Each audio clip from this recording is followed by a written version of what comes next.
Hi guys, আমি তোমাদের সঙ্গে আজকে একটা জিনিস শেয়ার করতে চাই। সেটা হলো চাকু স্ট্যান্ডটা খুবই সুন্দর, প্লাস্টিক হলেও বেশ ভালো, আমার তো খুব পছন্দ। আর তার সঙ্গে রয়েছে চাকু সেটটা দেখো, এর মধ্যে আছে 4টে বড় চাকু আর একটা ছোট চাকু, সঙ্গে একটা কেচি আছে, একটা সবজির খোসা ছাড়ানো ব্লেড আছে।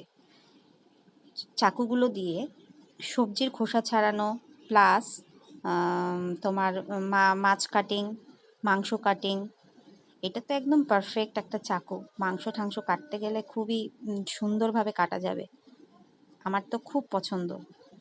আর রয়েছে আরও একটা ছোট চাকু আছে, এটা দিয়ে যে যে যার মতো ইচ্ছা ইউজ করতে পারে। সঙ্গে রয়েছে একটা কেচি, আরও রয়েছে একটা ব্লেড, খোসা ছাড়ানোর ব্লেড। এইবার দেখো চাকু স্ট্যান্ডটা কত সুন্দর। চাকু স্ট্যান্ডের মধ্যে শুধু চাকু নয়, চাকু ছাড়াও যে কোনো রকমের চামচ, কাটা চামচ, তারপর স্ট্র, তারপর চিংড়ি মাছের মালাইকারি করতে গেলে যে স্টিকগুলো হয় সেগুলোও রাখতে পারবো। অসাম একটা প্রোডাক্ট।